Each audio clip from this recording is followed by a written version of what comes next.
I'll be talking about the Tallano hoax and how I think it can be used to improve critical thinking when looking at documents. But first, a bit of background.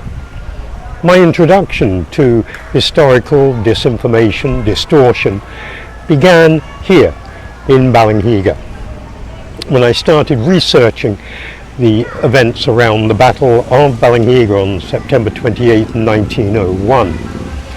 The go-to book, of course, was Schott's Ordeal of Samar. There was a scattering of Filipino history texts as well. And I teamed up with Professor Rolando Barinaga and Jean Wall, who's the daughter of one of the American survivors during that attack. As we proceeded to research, we found that much of what we were told was actually misinformation. It was distorted. And this goes from the name of the police chief who led the attack, who was said to be Pedro Sanchez, but in fact there was no Pedro Sanchez, it was really Valeriano Abanador. We were told that guerrillas had been smuggled into the town under cover of a cockfight. That turned out to be a mistranslation by a Tagalog historian of a Waray term, which is similar in Tagalog and Waray. They were actually brought in under cover of community work, the cleaning up of the town. And then there was the claim that 54,000 Samareños had died on Samar during the Philippine-American War. This turned out to be a mixture of an American historian who had mixed up his figures, basically swapping figures for Batangas pre-war with the figures for Samar post-war, and his source, which was using figures that were affected by a typographical error. At the time, there were many different narratives about what had happened, both in the Philippines and in the United States. And the work that Morley Barinaga and I eventually published was used to influence a decision by more than 6,000 United States military veterans to support the return of the Ballinhiga bells. And of course those bells came back, which perhaps is an example of why it's important to look at historical distortion, because it can have an effect here in the real world. Now let's take a look at Tallano.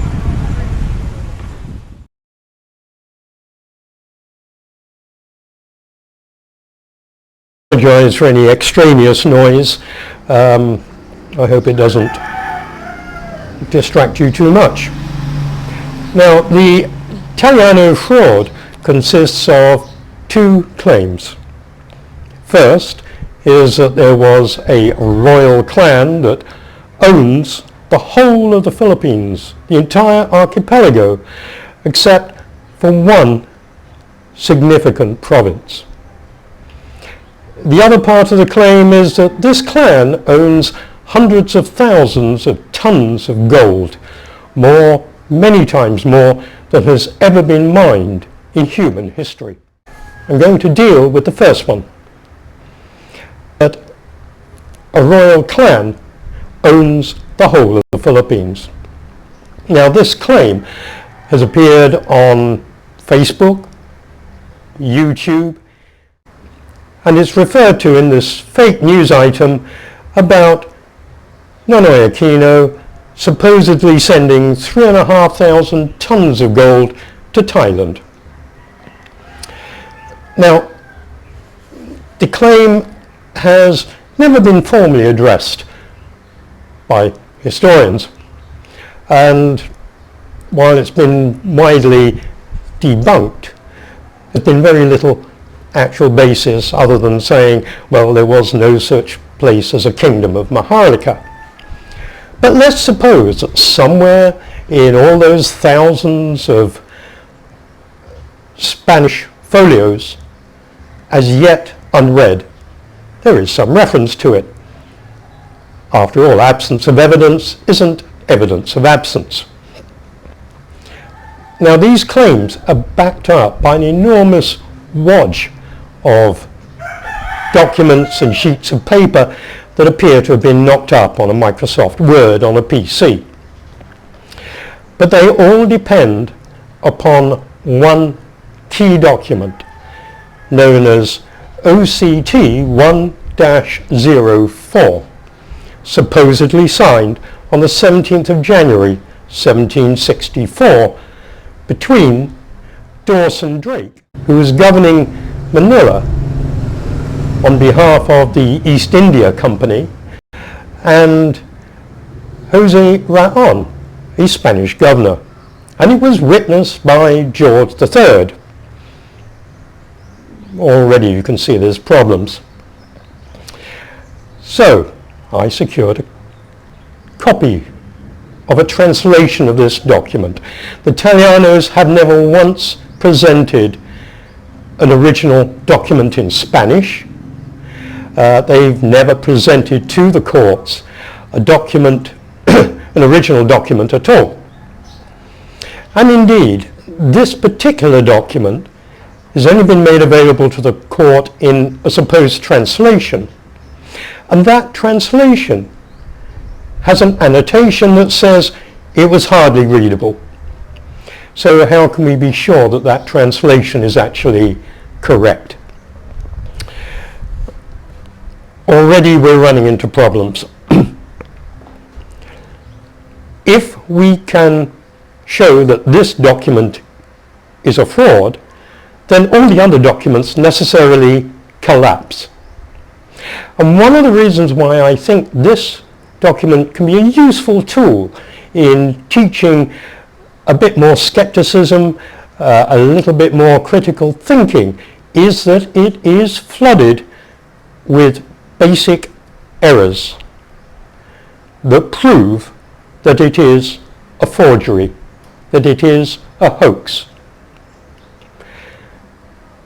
More than that, it's probably hoaxed in the 1980s by somebody who was learning history in the 1960s or 70s.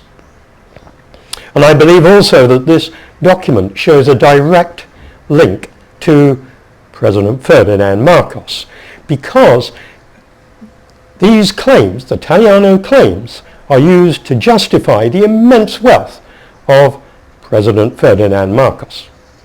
Let's take a look at some of these documents, or this particular document, which has never been examined by a historian familiar with the period, never been given to a forensic document examiner to verify.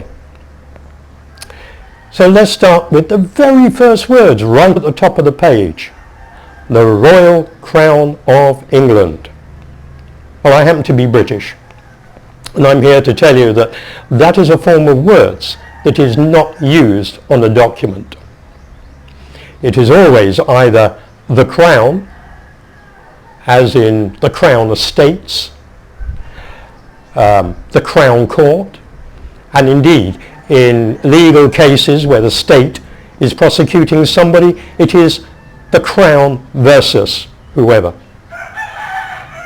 Royal is used alone when, for instance, we talk about the Royal Mint, and that's just one example, or the Royal Mail.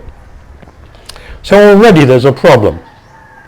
To add to that, it wasn't the Royal Crown of England.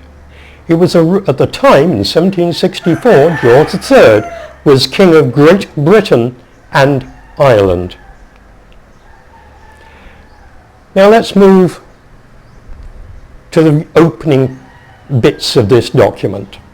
Again, it makes the same error about the Royal Crown of England.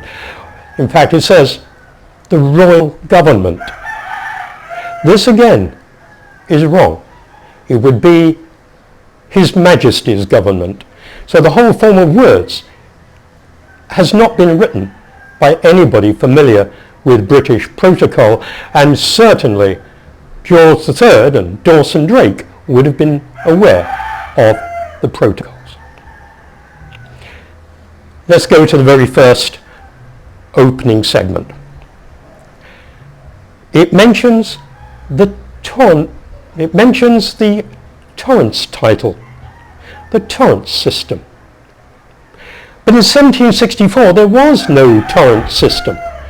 Robert Torrance wasn't born until the mid-19th century. Robert Torrance was an Australian politician who developed a system called Torrance titles that wasn't introduced to the Philippines until the 20th century. So there again, we've got an anachronism. How can a document of 1764 refer to something that didn't exist until over 100 years later? Now, if we move through this document, we discover a Princess Overbeck. There was no Overbeck in the Philippines in 1764, nor was there a MacLeod.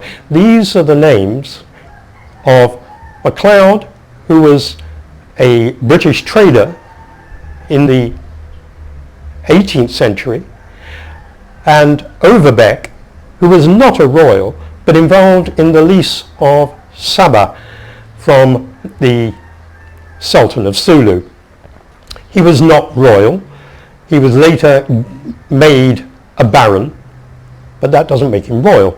So how could his offspring be a princess?